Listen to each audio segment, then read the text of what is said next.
Hi hello welcome to our YouTube channel Mouni Krishna creations. How are you all? Egg tomato curry చాలా టేస్టీగా ఉంటుంది. ఒక్కసారి try చేయండి. ఈ వీడియో మొత్తం చూసి మీకు నచ్చితే తప్పకుండా like, share, subscribe and comment చేయడం మాత్రం మర్చిపోకండి.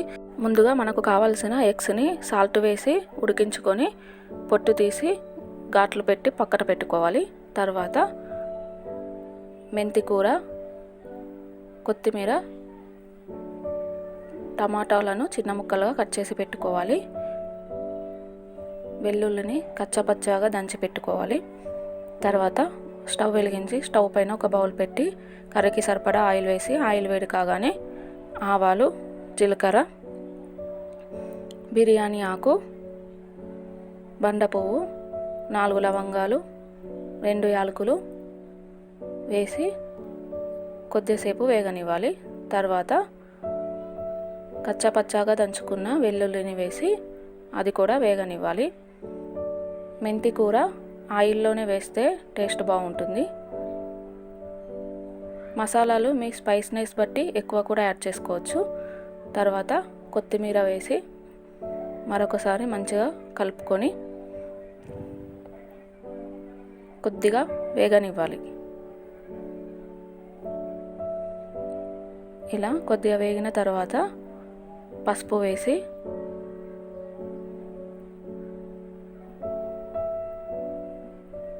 మరొకసారి కలుపుకొని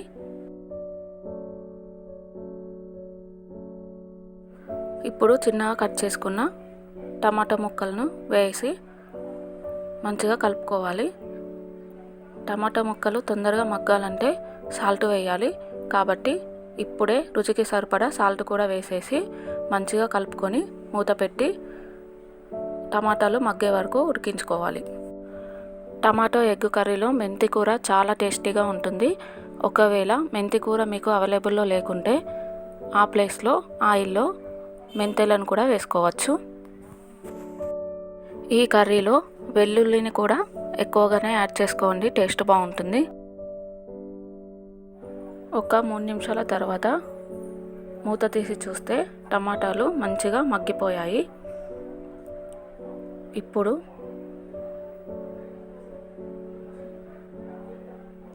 రుచికి సరిపడా కారం,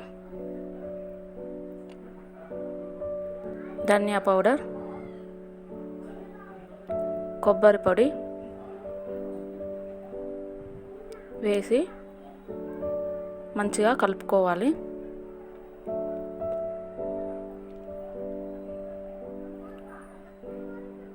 ఇప్పుడు ముందే ఘాట్లు పెట్టి ఉంచుకున్న ఎగ్స్ని వేసి నెమ్మదిగా కలపాలి.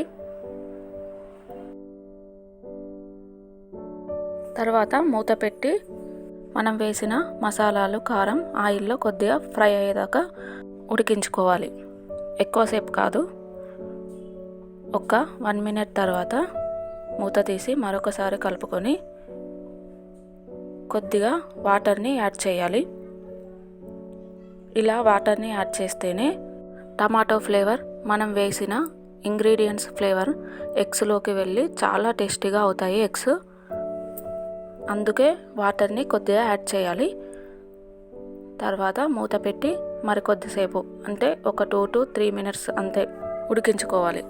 మధ్య మధ్యలో మూత తీస్తూ ఇలా ఎగ్స్ని టర్న్ చేసుకుంటూ మళ్ళీ మూత పెట్టి ఉడికించుకోవాలి. ఇలా చేయడం వల్ల ఎగ్స్ అనేవి మంచిగా ఉడుకుతాయి.